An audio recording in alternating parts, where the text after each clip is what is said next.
Hello and welcome everybody to episode 7 of Talking Brazil Ball. I'm your host James Brook. Hope you're all doing well out there, and I'm joined today, as always, by my co-host George. What have you been up to, George? Yeah, good evening, James, or hello, good morning or good afternoon, whatever you're listening to. I know we've got some viewers from all over the place now. So, I'm okay, thank you, James. Just chugging along, as normal, nothing too exciting. What about yourself? Yeah, same. Just kind of getting stuck into all the football, obviously, as usual, and waiting still for the start of the Serie A season, but plenty for us still to talk about. Yeah, plenty still to chew over, isn't there? And yeah, it's coming ever closer, isn't it? The start of Serie A, just under a month now. So it's exciting stuff. Things are starting to happen, aren't they? Well, they are. The transfer window's closed, so that's kind of done and dusted. So now it's kind of full steam ahead. I think to start the season, the kind of regional championships are still ongoing. I think, but they're just kind of getting to the sharp end now. So they're nearly done, and yeah, the season will be upon us soon. So with that in mind, we're still going through our kind of overview of the 20 Serie A clubs for the 2024 season. So we've done 16 of them. So we thought for the last episode, for the last 4, they're a little bit sporadic because we've been focusing on, if you've been listening, and thank you to everybody who has, then we've been focusing on areas and regions and clubs that belong to various regions. But for the last 4, they're a bit kind of out by themselves. So we thought we'd wrap those all together and just kind of finalise the league just before we do a preview next week. So, George, do you want to just go through the clubs that we're going to look at today, and then we'll kind of go into each one individually? Yeah, well, I can. That is, if I can pronounce them, James. Well, I was going to say there's a few of them in it. There's a few tricky ones here, to be fair. There are. The 4 as follows is Atletico Paranense. We've got Atletico Goianense. We've got Criciúma, and then we've got Cuiabá.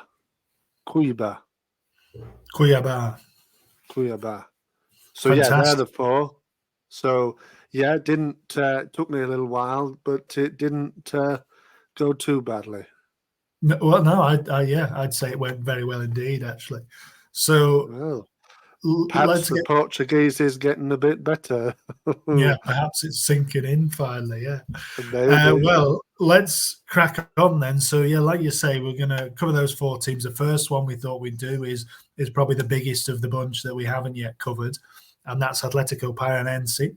So they are from the south of Brazil, from Curitiba, the city, which is the capital of the Paraná state, which is the south. It's the largest city in the south region of Brazil. There's about 2 million people there. So we're talking about a really big city. And usually with big cities, big football clubs come with them. And Paranense aren't necessarily one of the biggest, but they are, as you'd expect, still a big club. So Curitiba is apparently an important cultural, political, and economic centre in the whole of Latin America. So it's an important city, a big and important city, big history of immigration from Europe, and now apparently from the Middle East as well. So it's another fascinating city, which a lot of people probably won't know all that much about. I certainly didn't. I don't know if you did, George. No, absolutely not. I mean, yeah, it was complete new information to me to find out a little bit about the city. I know you do get a little bit on the cities. Me personally, I try and concentrate more on the club itself. But yeah, it's always interesting to hear about the different cities in Brazil because, yeah, I'll be honest, I don't know too much about ones past the obvious ones, really. No. So yeah, that's what I thought. I'll just have an overview to kind of look at where they're coming from. In terms of kind of titles, one, they are, like I say, a big-ish club. They've won Serie A once, which was in 2001, so quite a long time ago now. But they have had a bit of recent success where they've kind of had a bit of a golden period, I think it kind of looks like. So they've won the Copa Sudamericana, which is like the Europa League. They've won that twice, which was 2018 and 2021. So twice in 3 years or 4 years is a pretty good record. They also came second. They've come second runners up in the Copa Libertadores 2005 and also 2022. So quite recent again, 2022, they were the second best team on paper in the whole of South America. So pretty good.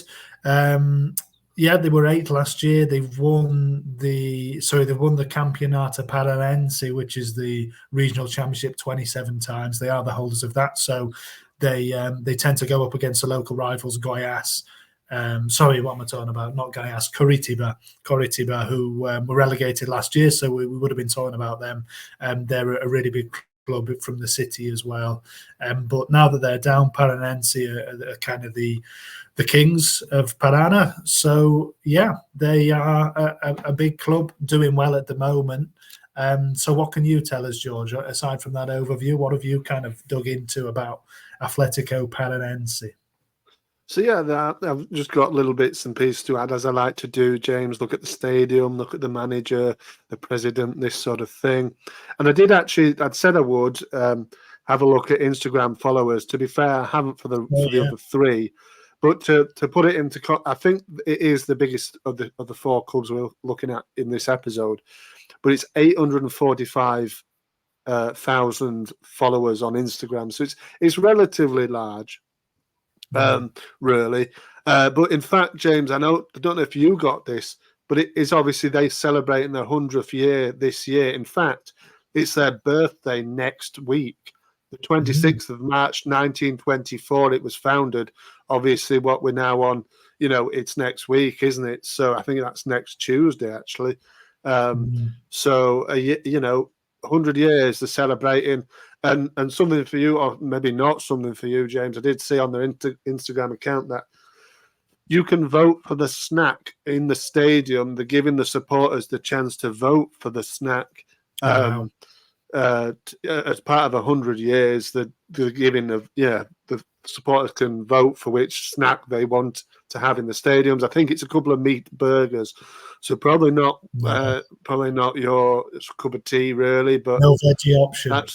I don't know, but maybe there is. Probably not. I don't think from what I could see, but maybe there is. But yeah, that was interesting to see.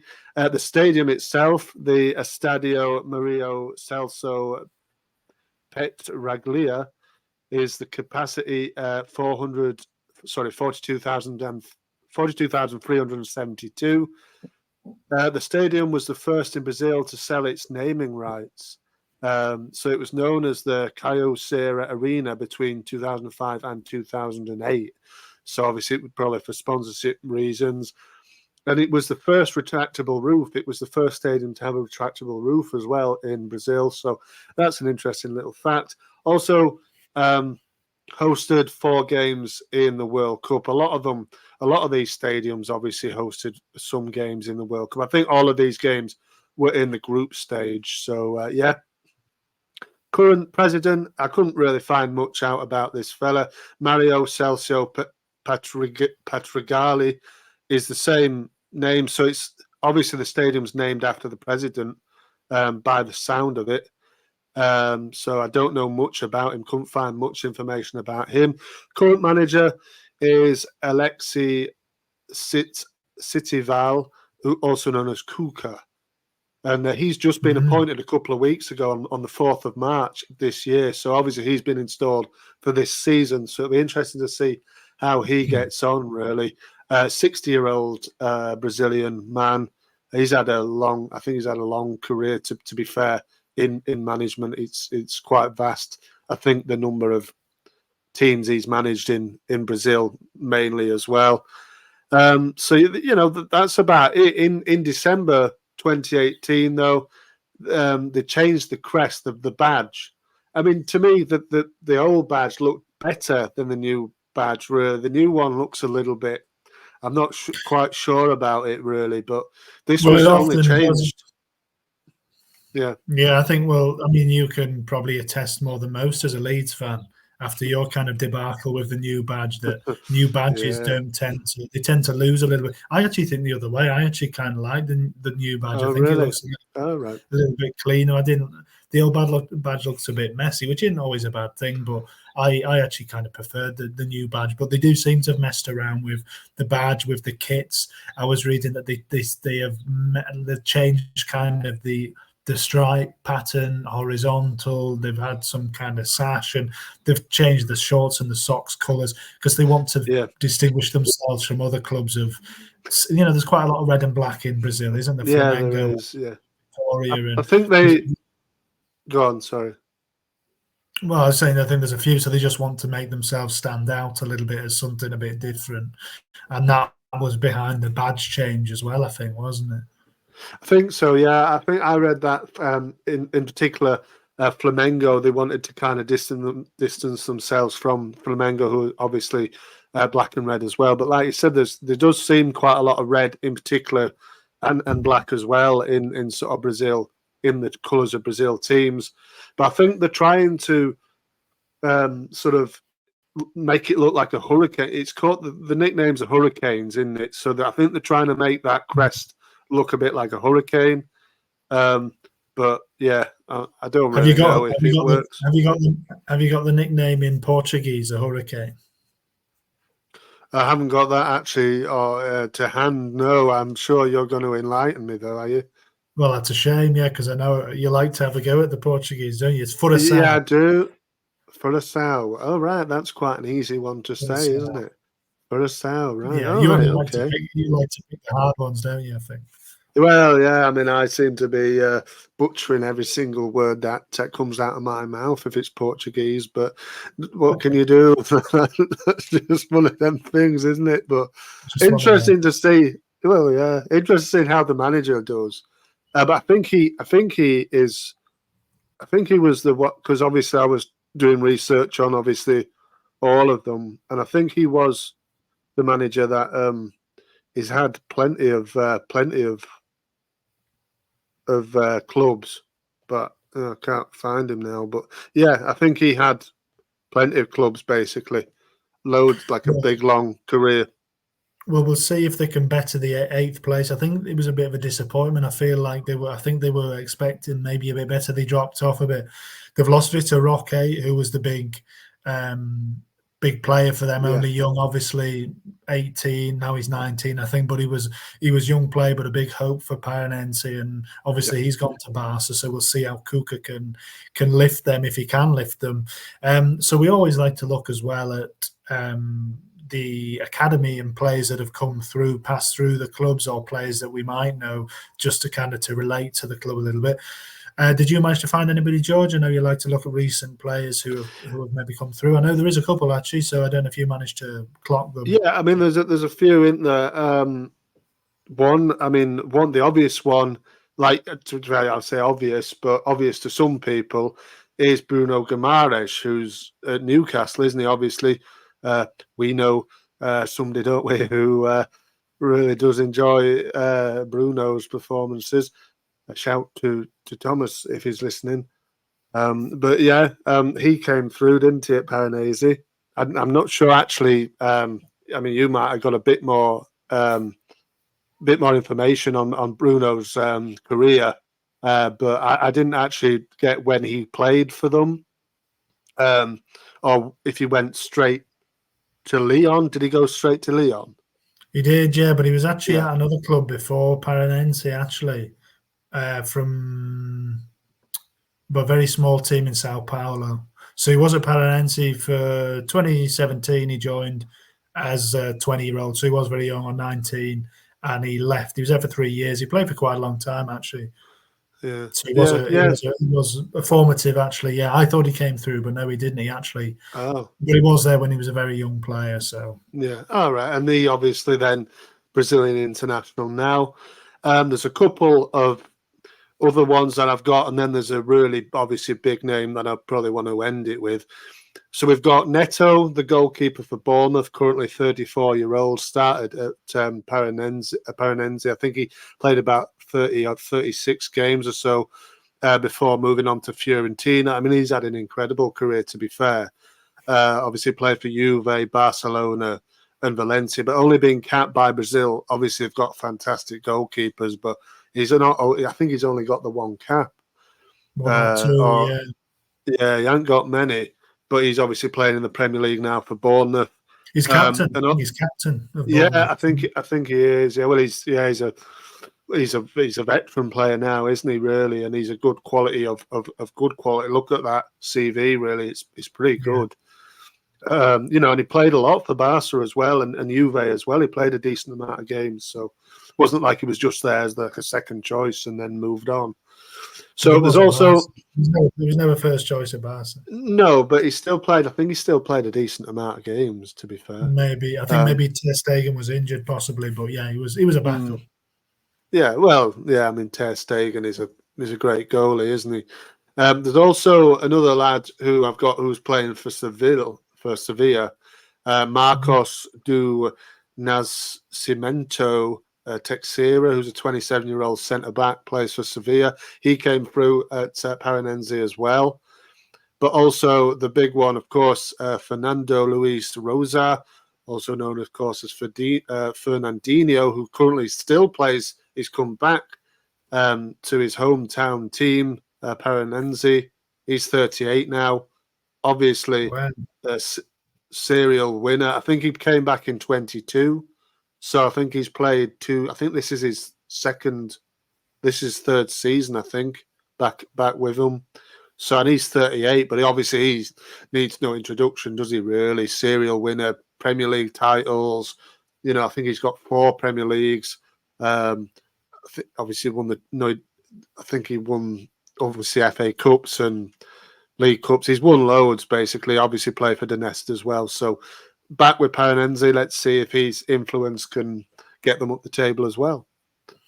Fantastic. Yeah, we'll see. I'll just add a couple more very quickly as well. Yeah. Renan Lodi. Oh, yes. Yeah. Well, obviously gone downhill a bit at Al Hilal now, but Brazilian international, went to Atletico Madrid straight from Paranense, ended up at Nottingham Forest somehow. But yeah, Lodi and also another left back. They seem to have been decent at producing left backs. Alexandro, who's Juventus left back, been at Juventus for about a decade now, was at Porto before, Brazilian international. Alexandro, so he's another one who came through at Paranense. So yeah, a couple of good players for them, and certainly bigger than, like we say, the other teams that we're going to look at. So anything else to add on Paranense before we move on, George? Not really, James. I think that's pretty much exhausted my research notes. So yeah, that's fine. We can move on. Did you say Criciúma was the next one we're looking at? Yeah, good segue. We'll stay in the south of Brazil and we'll look at Criciúma. So they're from the very south of Brazil, probably one of the most southernmost teams, if not the most southernmost team. So they're from Santa Catarina, state of Santa Catarina, in the city of Criciúma. So it's an Italian city founded by Italians, and apparently it's the Brazilian capital of coal, of ceramic tiles, and they're also big in plastics and that kind of thing. So that actually influences the colours of the Criciúma kit. It's black with yellow and I think white, and that's supposed to symbolise the resources, especially the coal. So it's a big coal place, which is quite interesting. So yeah, they're the most successful team in the state of Santa Catarina. They have won a single Copa do Brasil, so they have had a tiny bit of success.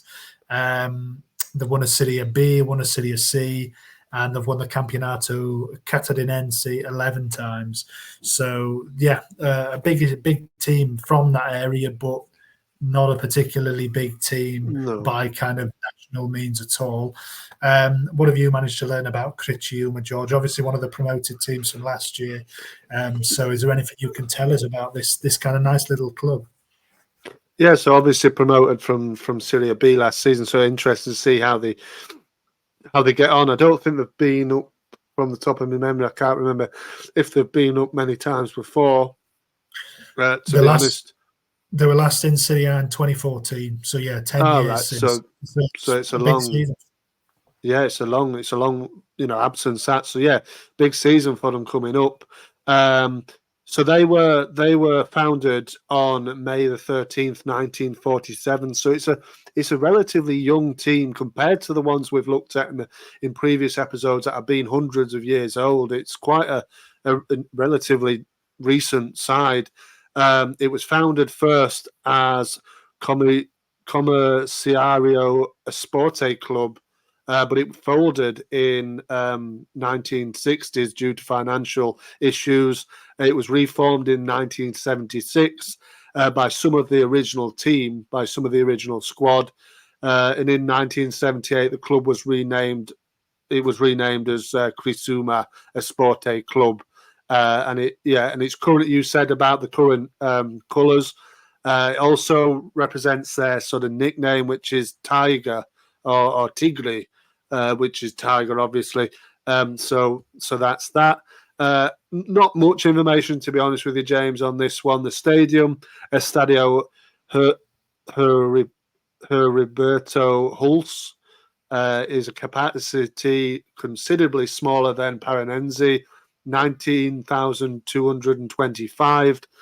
It was named after the city's governor, who was the governor of the city between 1958 and 1960. And he also donated the floodlights. So you never know, James, if you donate a floodlight to a team one day, you might get a stadium named after you. Who knows? I'll give him a call. I thought it was.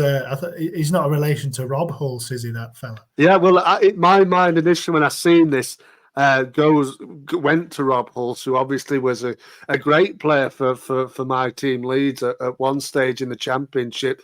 Striker, scored a few nice goals, and obviously played in the Premier League, I think, for West Brom as well. So no, I don't think he is. I think this name, it's got the two little dots above the U. So yeah. So it's I wouldn't have thought Rob would have any sort of relation to that man, but who knows? But yeah, there's not much past that. The current manager is Claudio Aparecido Tencati, who is the manager there since 2021. Brought them up, of course, this season to Serie A. 50-year-old Brazilian manager. I don't think he's too much experience, but all of them seem to just bounce from club to club. I think this man has, if I remember correctly, done a lot of his coaching and managing in the Brazilian sort of lower leagues, really. But to be honest, that's about it, really, James. I must admit, I haven't found a great deal on this team at all, if I'm honest. Yeah, they're like we say, small club, but I kind of like the sound of them. I mean, it's interesting with the coal history and that kind of thing. And they did have the success, interestingly, the one major trophy that they've won, the Copa do Brasil, in 1991. And that was actually while they were in the second division. So that's quite a feat, really. I don't know if that's the only time it's happened, that, or it can't be far off being the only time, especially in relatively recent memory. So, and actually the manager who they won it under will be certainly a name you'll recognise, somebody who we've spoken about before, Senor Luis Felipe Scolari. Yeah, of course. Yes. I think I did read about it. I mean, Scolari is like an honorary member of the podcast at this point. He gets a mention pretty much every time, doesn't he? But mind you, he has pretty much managed every single club in Brazil, hasn't he? To be fair, he's got a long, again, like all of them, seem to have a long list of, and multiple times as well, which is incredible, really. But yeah, seems to having a bit of a go at going all the way around the league, I think, doesn't he? All the way around the country. He seems to do, doesn't he? But fair play. That's, like you said, that's a really good, quite a mean feat for them to do, particularly in the second division. Doesn't happen very often. Certainly doesn't happen very often here in England, does it? Where you see, it has happened once or twice, but where you see a second division club win a title of some sort or a cup. So fair play to them. Yeah, that's very impressive. It is. So, I mean, one other thing just to mention quickly is, we've said in every team we've covered, we've looked at notable players and that kind of thing. I couldn't find any, to be honest, for Criciúma. But Yannick Balassi is a name that English listeners might recognise, and he's just signed for them. So I don't know who he was last at. Even Balassi, he seems to have dropped off the radar quite a lot. He was at Everton, Palace, and has been a good performer in English football for a long time. But yeah, he's over in Brazil now. So he's any Everton, maybe not Everton fans. I don't think he was great for Everton. Palace fans, maybe if they're looking for a team to kind of to follow, then maybe Crichiuma are the one to look at. Yeah, I remember actually when that transfer broke. Actually, I think you sent me something about it. And Balassi, very interesting character. He played for Swansea this season, only a short time. I remember him coming up against Leeds at Ellen Road. I think he only played a handful of games, and I think it was only like a 2 or 3 month contract. But that's who he last played for. He's an interesting character, really. I think born in France, but he grew up in England, didn't he? I think, or he spent a lot of time in England. Obviously, obviously now going to Brazil. Let's see how he translates his skills to that top division there. But it's quite a coup of a signing that really for them to get him, because even at the age he is, I can't remember how old he is actually, but he's still got a little bit of pace, a little bit of trickery. And he can cause defense issues still. So, yeah, looking forward to seeing how he gets on. Actually, yeah, we'll keep an eye on his X account because he's always quite active on social media. Actually, oh, so is he? Keep an eye on. I'm right in saying he did sort of grow up in England. I'm not sure, but I think he did. I think it's Democratic Republic of Congo he represents nationally. Yes. I can't remember, but I'm not sure. But anyway, either way, we'll keep an eye on how he's kind of getting on. A biggish name in English football to a degree. So yeah, that's Crichiuma, a nice little club, and we'll keep an eye. Hopefully, they can make a good go of it in the first season in the Serie A for 10 years. Another team who are going to be having another go at Serie A, another one of the promoted teams, Goianiense. So they're up for. They've had a better record, I think, than Crichiuma, but they're from the city of Goiânia. Which is in Goiás, the region of Goiás, which is very central Brazil. So we're moving kind of north for this one. It's a big city, so it's the second most populous city in central Brazil after the denominated capital, Brasilia. So a big city again, an important economic hub. It's apparently a very green city, so it's the city with the largest green area per inhabitant, apparently. Wow. So lots of green space, very kind of a nice green city, and that's actually the amount that it's the biggest, so the largest area of green per person, and it's said to be the second in the world, basically. So it's in terms of greenery per person, it's the second in the world as a city. So very nice green city.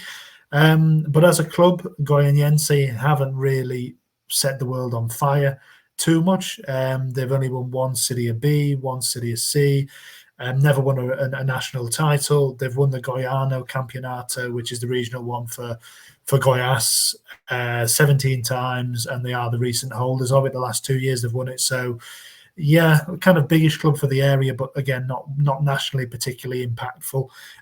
What have you learned about them, George, about the Dragão, the Dragons they call themselves? Yeah, the Dragons. I'm really, again, James, struggled a little bit to find much information on Goianense, but Atletico Club Goianense, or just obviously Atletico GO, obviously, like you said, from the city Goiânia.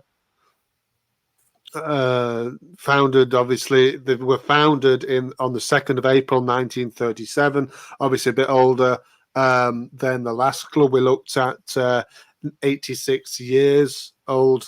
This team obviously coming up to their birthday as well in a few weeks' time as well. The current stadium, Estadio Antonio Acoli, it has a capacity. It's really, really small, this stadium. It's incredible. 12,500. Relatively new as well, opened in 2018, August 2018, on the 18th of August 2018. So relatively new stadium. I think they're wanting to expand it I think I read, but not by a vast amount, by a few more thousand. So I would hazard a guess as that's probably, James, the smallest team in the capacity wise, stadium wise, in the division there. The current president of the club is a man called Adson Batista. Again, I haven't found much information on him. The current manager is Ventura. So not Ace Ventura or Virtua Ventura, but Ventura since July 2023. So relatively young manager, sort of 44 years of age. He's Brazilian again.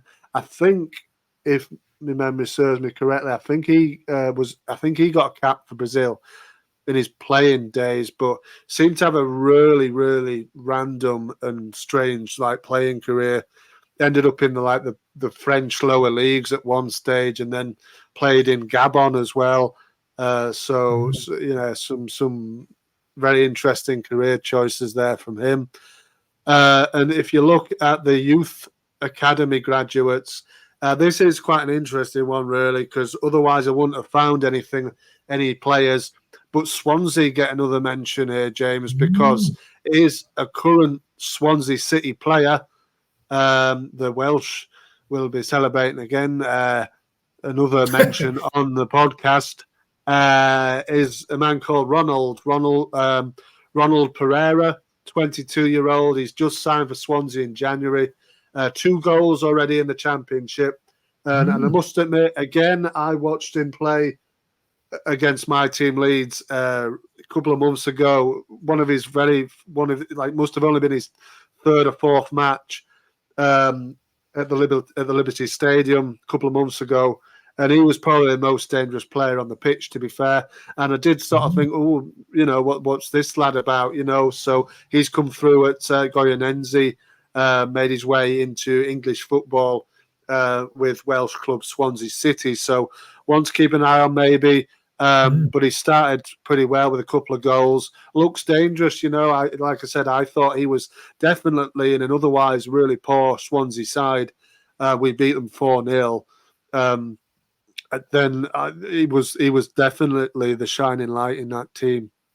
Interesting. Well, they are nicknamed the the Dragons. So maybe there is a bit of a Welsh kind of link there. That's interesting, isn't it? Definitely. We'll have to keep an eye on how he does. I mean, it's encouraging. Did he go straight from Goyanense to Swansea, or was he?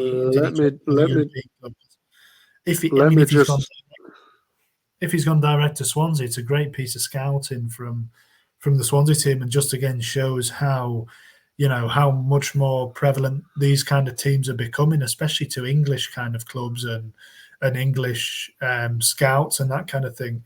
Would have never happened even a few years ago.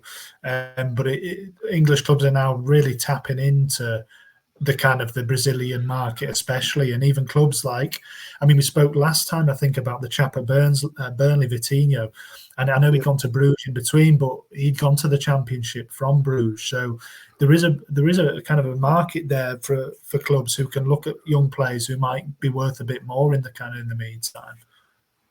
Yeah, definitely. I think it's definitely, and to be honest, obviously, we're in the Championship at the moment as well. I feel like, I don't know why we don't go in and see what sort of young players or Brazilian players are around, because this lad he didn't go straight from Atletico Gio to Swansea. He had a couple of other Brazilian teams in between lower league sides. He came from a team called Clubfoot Estrela, where he was playing last season, 1 goal in 20 appearances. He's already bettered that in the Championship in 10 appearances with 2 goals. So he's only 22.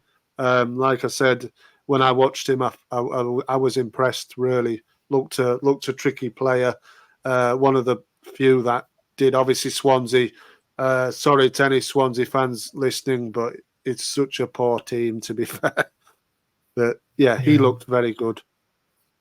Interesting. Well, even better scouting if it's from a lower league team. But the Dragons. So the motto is "O Drago Voltu," which is the dragon is back.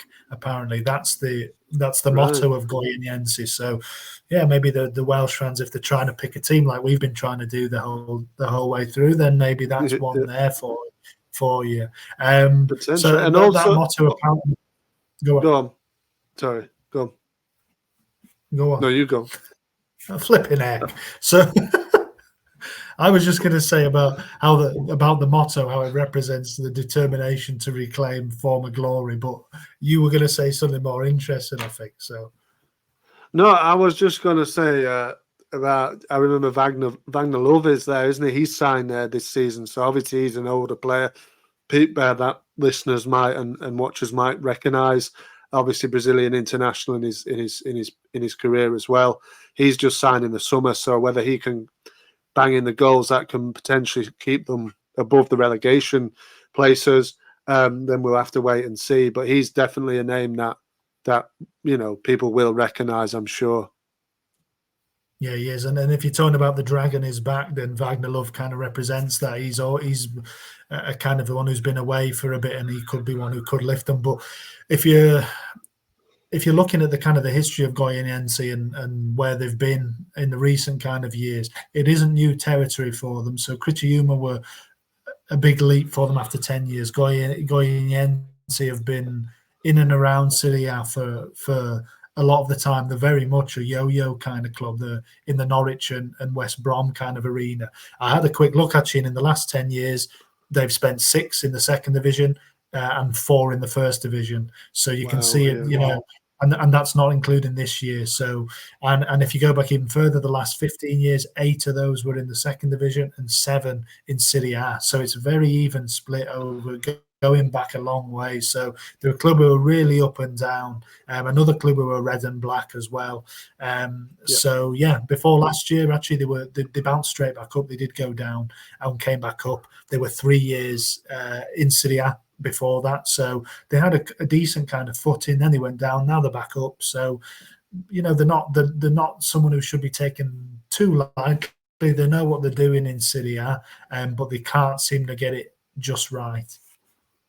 Yeah, well, like you said, yo-yoing, and it's interesting to see those teams do that, as well as obviously we know about the English teams that do that, but it happens in other countries as well. And yeah, let's see where they get on this season. Hopefully, maybe they can arrest that trend and stay up for a second season in the 2025 one. But let's wait and see.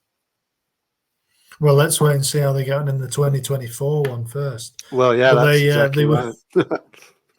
But yeah, like I said, they were up for 3 years before going down 2 years ago, so they can stay up. This year, unfortunately, they won't be facing their big city rivals in Serie A, who Goiás are their city rivals in Goiânia.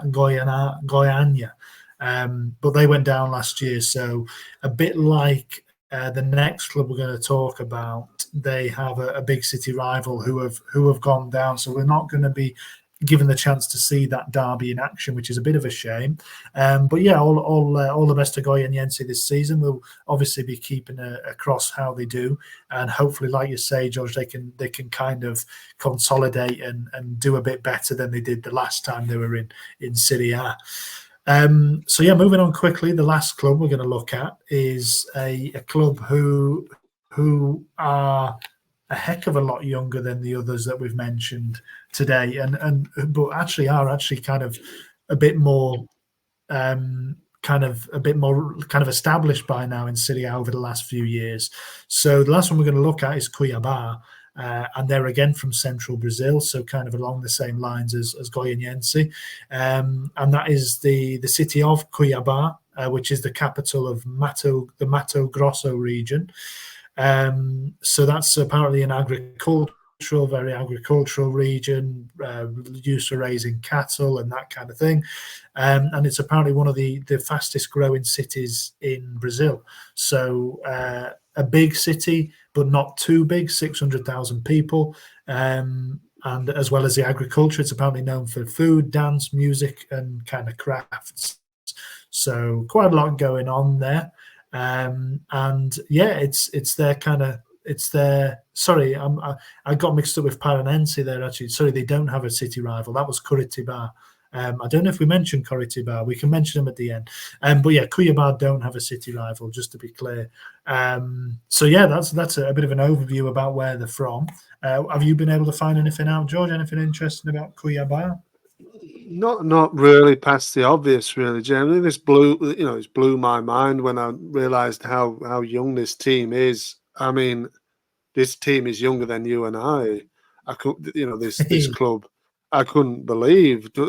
Founded on the 12th of December 2001, which makes it 22 years old, which is incredible, really, to say they've made it all the way to the top division. Started as an amateur team. And I think one of the founders of the former players was the manager at some point as well. But I couldn't find too much information out about that. But the stadium is massive, for the size of the club that it is. Stadium is the Arena Pantanal, which has a capacity of 42,788. And it hosted games at the World Cup. I think it was 4 games. It was group stage games.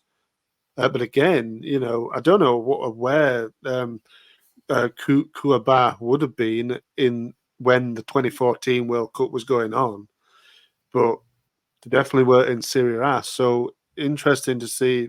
Obviously, it's quite a big capacity stadium. They haven't currently got a manager.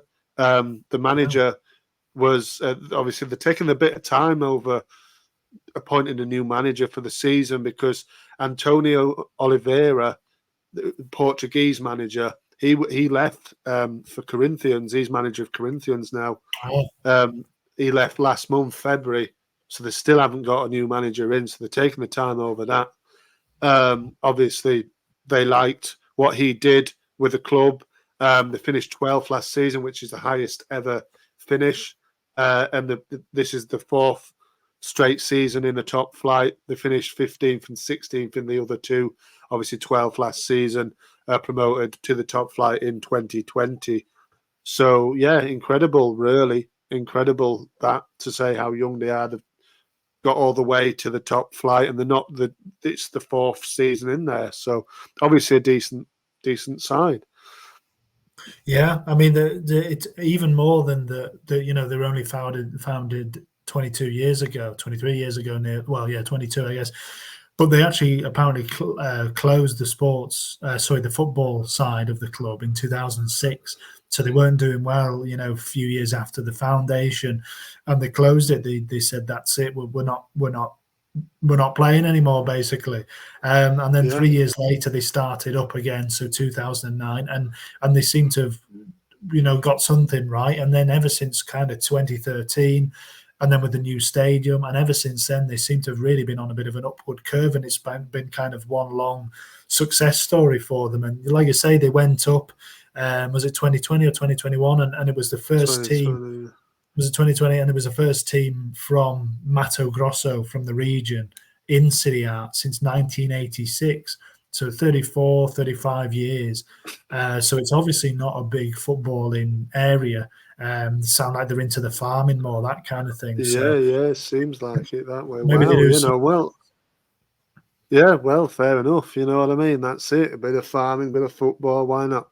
Playing football on the farm, maybe. I don't know. But it's a good way to pass the time. But yeah, that's very good. Very, very well done to them.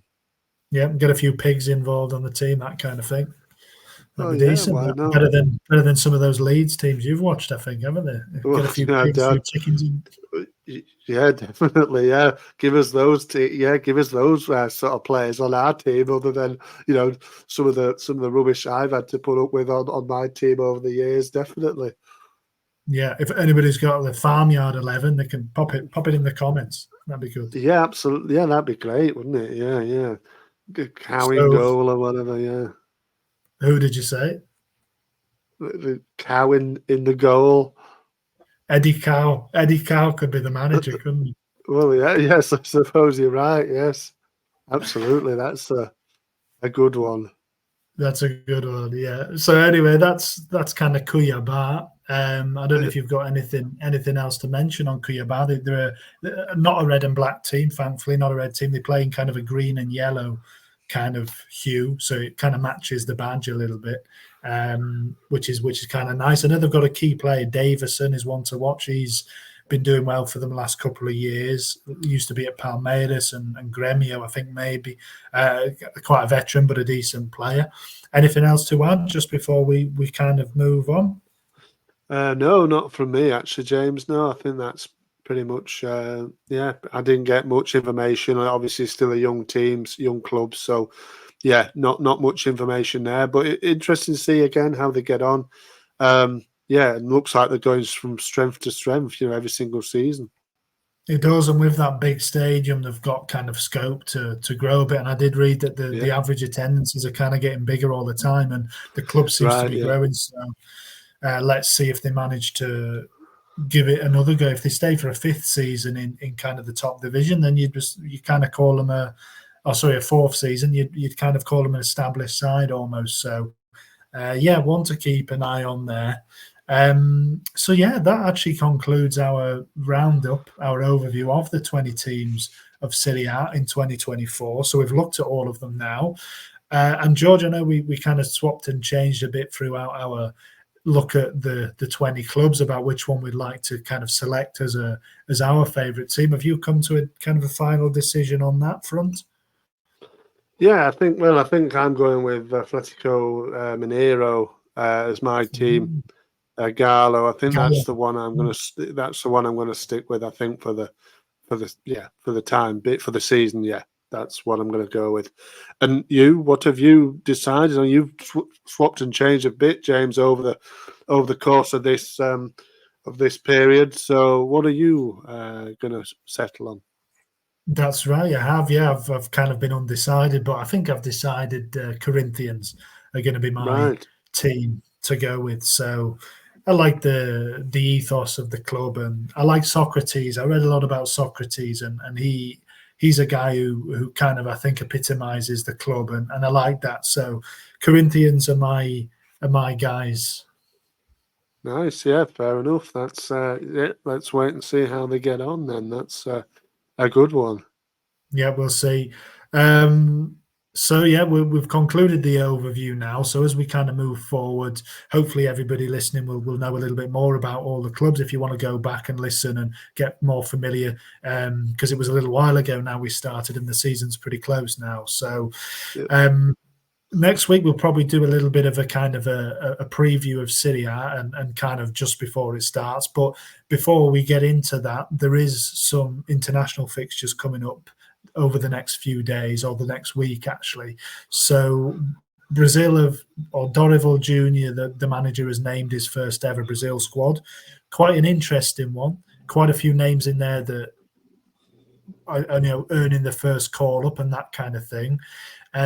So Georgia, can I ask you your reaction to the squad kind of announcement, and what are your expectations? Obviously, they play in England, which is quite a treat, bit of a rarity these days that they play each other. So, what are your expectations for that from a Brazilian point of view, and what did you make of the squad? Yeah, I think first and foremost, the squad, it looks quite exciting. A lot of young players, isn't there, in there really? And like you said, young players that are really earning the first kind of calls, to the national side. So all very early in the Brazilian career. So interesting to see how they all merge. Obviously, you've got the quality and know-how and players that the English watchers will definitely know.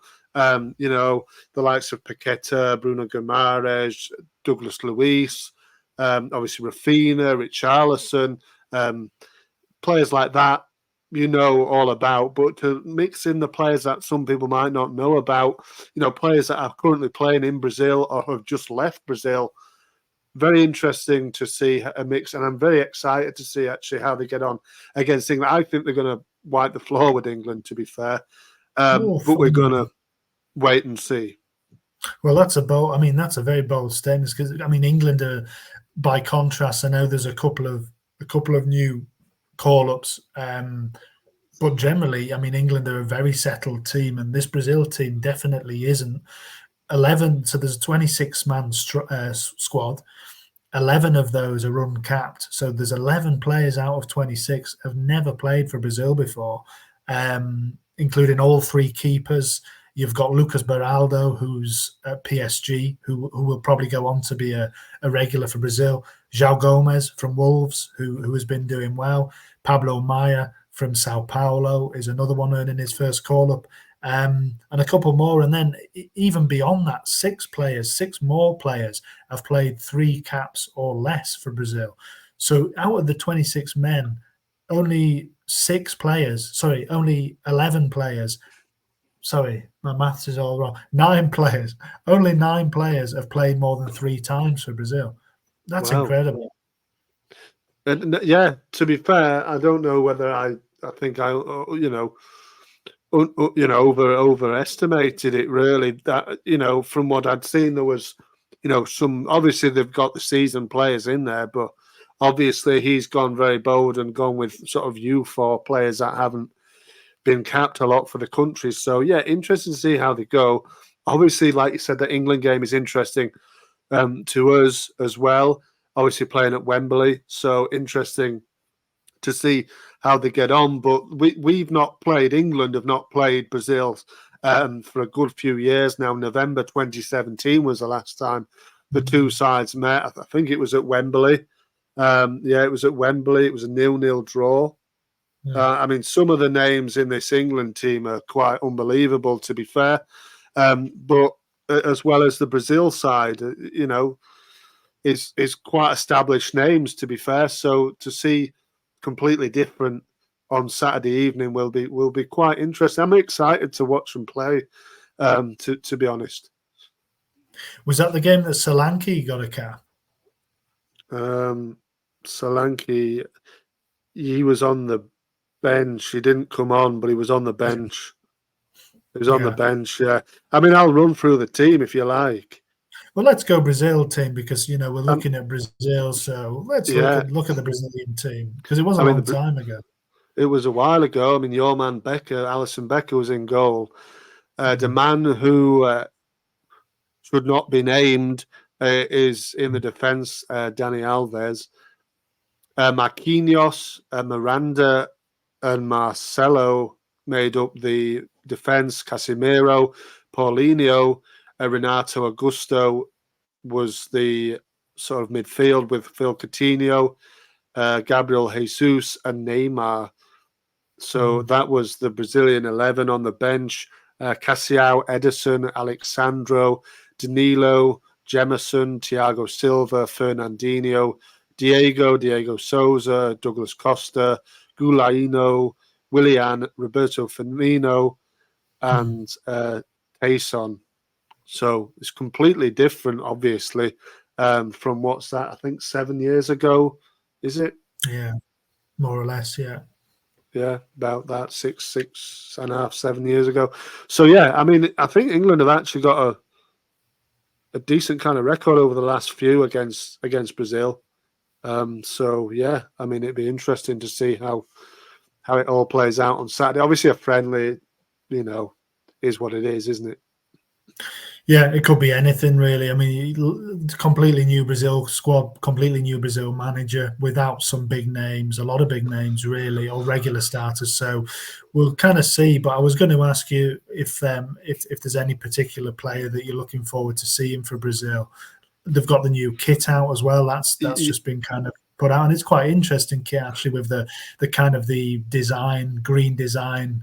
It's difficult to do something new with the Brazil kit, and I think they've kind of managed that. I mean, you can sometimes go against the kind of traditionalists and say, well, you don't need to do anything. It's a classic kit, but they've tried something different. I kind of like it, and I know they're also doing a bit of a reissue of the '98 World Cup shirt as well, which is great news because that's a great kit. But yeah, is the one player who you're looking forward to really watching at Wembley on Saturday?